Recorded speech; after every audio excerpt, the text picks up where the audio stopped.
Aquí hay otra historia que antes que nada voy a aclarar. La historia es real. La historia es real. Lo que le voy a decir ahora es real. Lo único es que no era parte del escrito original de Juan.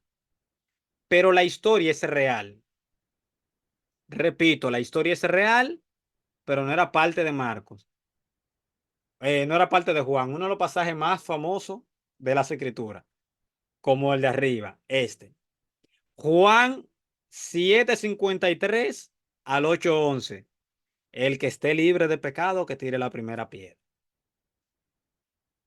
Para este pasaje se deben considerar dos líneas de evidencia para determinar si estaban en los manuscritos originales inspirados. El testimonio interno, o sea, lo que dice el texto mismo, y el testimonio externo, que es lo que dice el texto griego y las primeras versiones y los padres de la iglesia. Es muy importante eso. El testimonio interno sobre Juan, capítulo 7, versículo 53 al 8:11. Este pasaje contiene varios indicadores que dejan dudas sobre su autenticidad. La ubicación de este lugar interrumpe el flujo de pensamiento de la sección. En el versículo 37 al 52, Jesús se refirió a uno de los rituales asociados con la fiesta de los tabernáculos, la ceremonia de verter agua. En el versículo 12, es decir, quitando la historia de la adúltera, ¿verdad? Tú imagínate que esa historia no está, vuélala y sigue leyendo, o sea, para que usted pueda entender eso. Yo le voy a dar un ejemplo de eso en el Antiguo Testamento antes de terminar, que yo cuando lo leí también me sorprendió mucho. En el versículo 12 del capítulo 8, el Señor hizo una alusión al segundo ritual. Fíjense, en el 52 hizo mención a uno, ¿verdad? En el 12, que sería como el que va después del 52, en lugar del 53 en adelante, eh, hizo alusión al segundo ritual asociado con la fiesta, que es la ceremonia de las lámparas encendidas. La afirmación de Jesús sobre ser la luz del mundo sigue lógicamente después de afirmar ser la fuente de agua viva en el capítulo 7, versículo 37 al 52.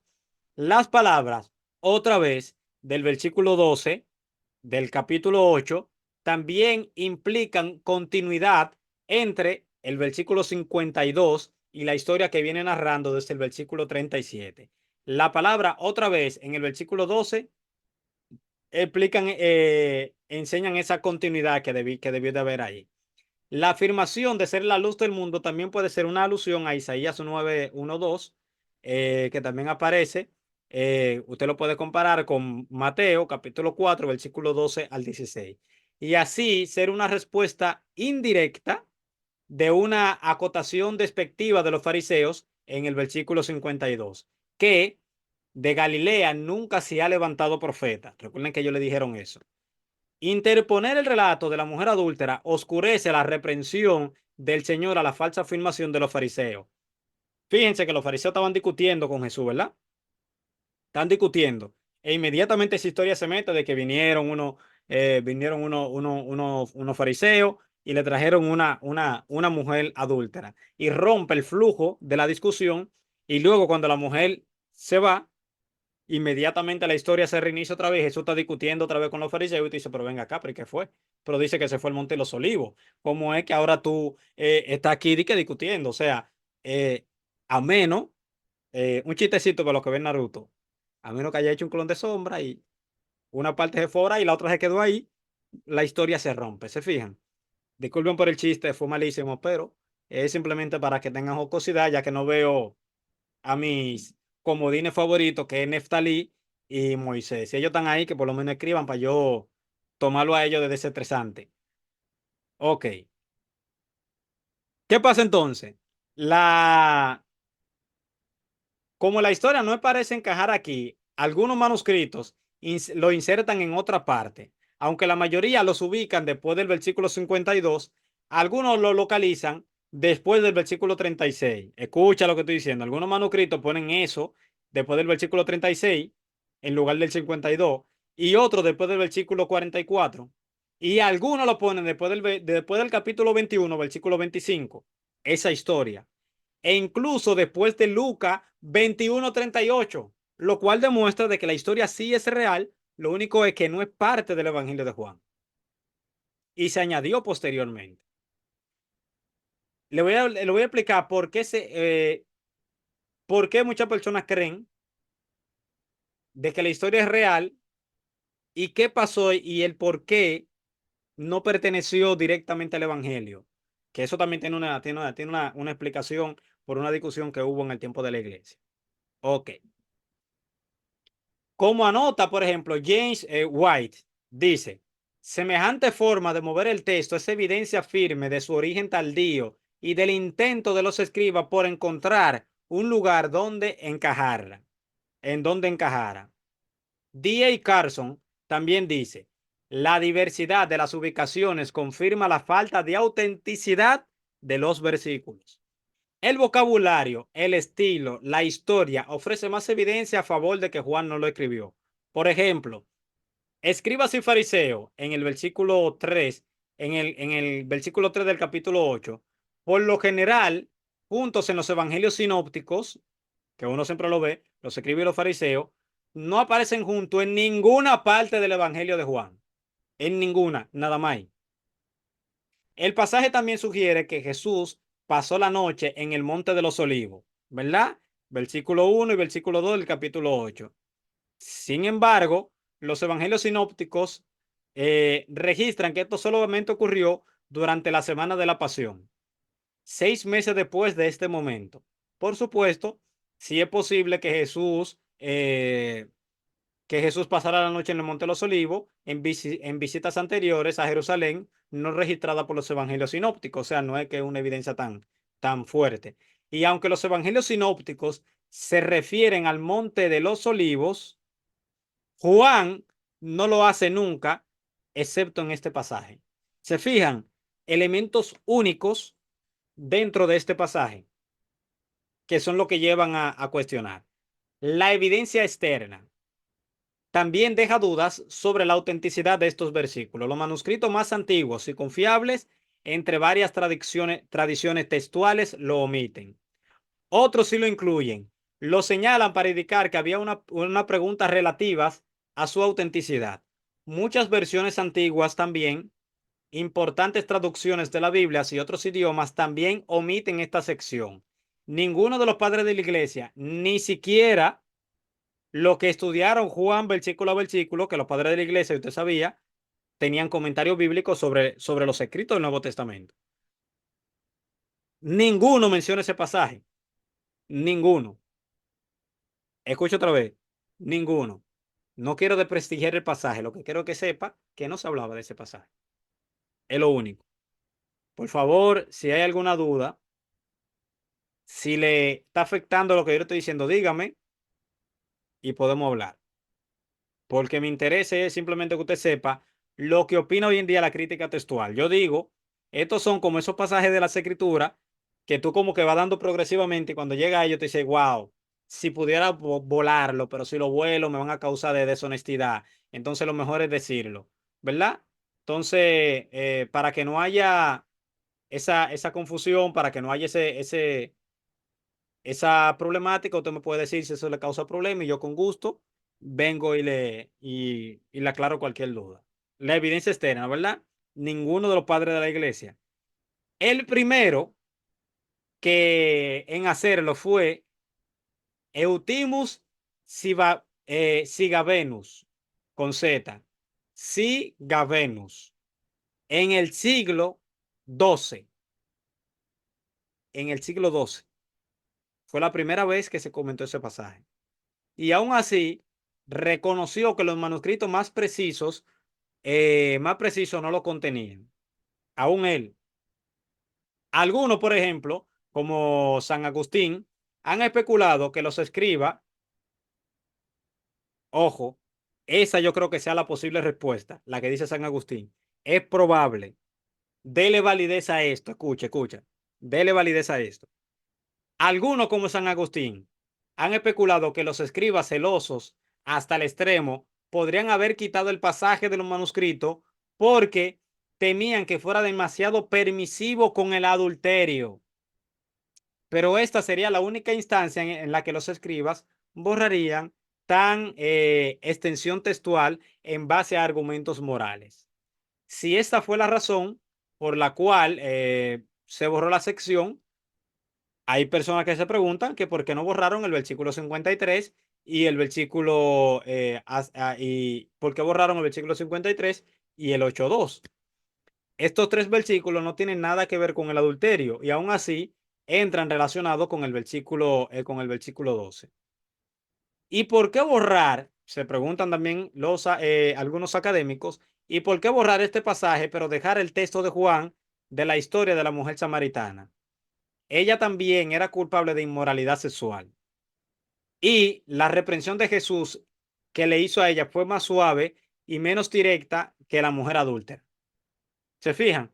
Por eso algunos dicen, no me hace sentido. O sea, te entiendo, Agustín de Hipona, puede ser, pero yo creo que directamente no.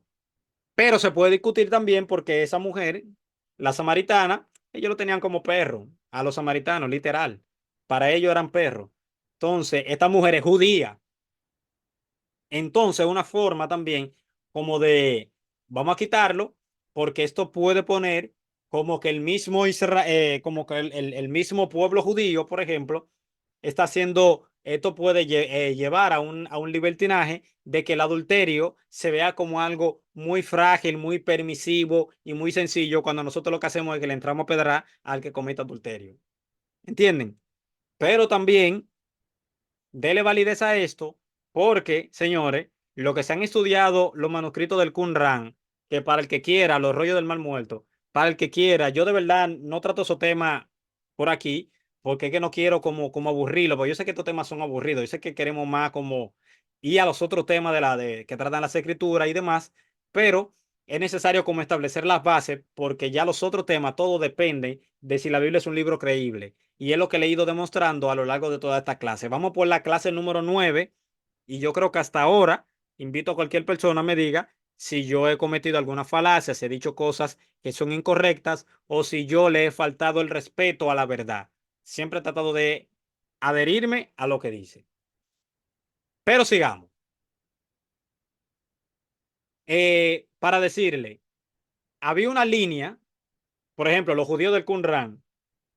Ustedes saben que habían leyes, escúcheme, habían leyes que prohibían que tú hicieras pipí y pupú en Jerusalén y que tú tuvieras relaciones sexuales en Jerusalén. Así de extremo eran ellos. Entonces, esto hace mucho sentido al hecho, por ejemplo, de que esto hace mucho sentido al hecho de que probablemente para no pervertir o para no poner tan permisivo el tema del adulterio, lo hayan arrancado algún judío, algún escriba posterior ultramente celoso proveniente del judaísmo. Puede ser, puede ser.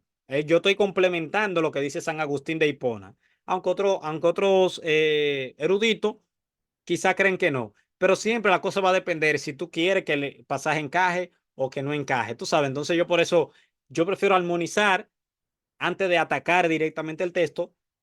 Incluso lo que me han visto en programas, bueno, cuando yo voy donde mi amigo Steven, saben que yo siempre digo eso. La Biblia no se contradice, se armoniza. Se ha ido pasajes que enseñan unas verdades paralelas.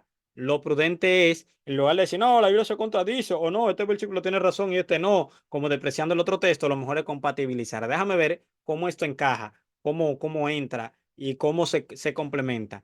Porque el que tú ves que pone un versículo por encima del otro, mire, es un hijo del diablo, porque todos los versículos tienen la misma validez. Punto. Eso no hay que negociarlo.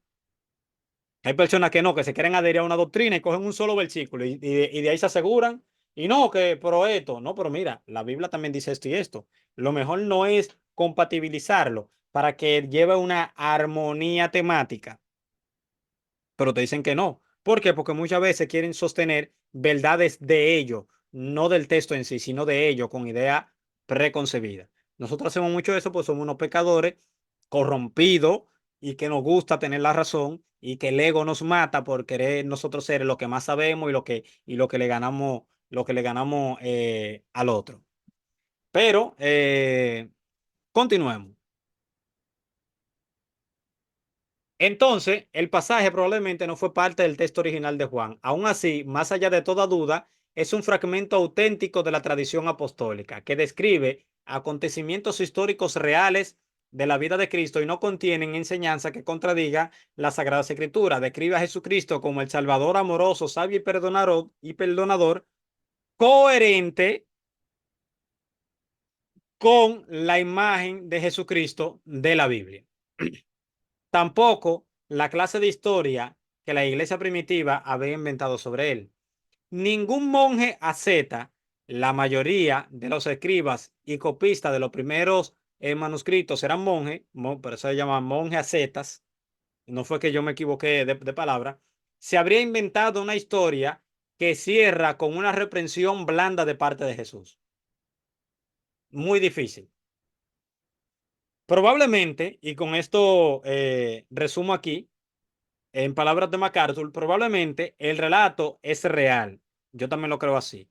Parte de una tradición oral que circuló en parte de la iglesia occidental. La mayor parte del respaldo temprano a favor de la autenticidad viene de los manuscritos y versiones occidentales y de padres de la iglesia de Occidente, como de Jerónimo, Ambrosio y Agustín. A la larga se quedó escrito y abrió un camino y se abrió camino a los manuscritos posteriores. Quiere decir, cuando se introdujo, lo que se hizo fue luego que se copió y se copió y se copió y ya se quedó ahí. Yo defiendo, junto con los eruditos, muchos de ellos, de que la historia es real, añadida posteriormente, pero real. Por tanto, es palabra de Dios porque lo hizo Jesús. Recordemos que Juan dice en la conclusión de su capítulo, de su libro, que muchas otras señales y obras Jesús hizo en presencia de todo ello, pero que si la enumeraran todas no cabrían en todos los libros del mundo. Pero la que él hizo ahora fue para que las personas crean que él es el Hijo de Dios. ¿Entiendes? Si se lo cenaron parte. Es probable que eso también haya sido escrito por Juan y lo hayan pegado, lo hayan pegado después en esa parte. Es probable también.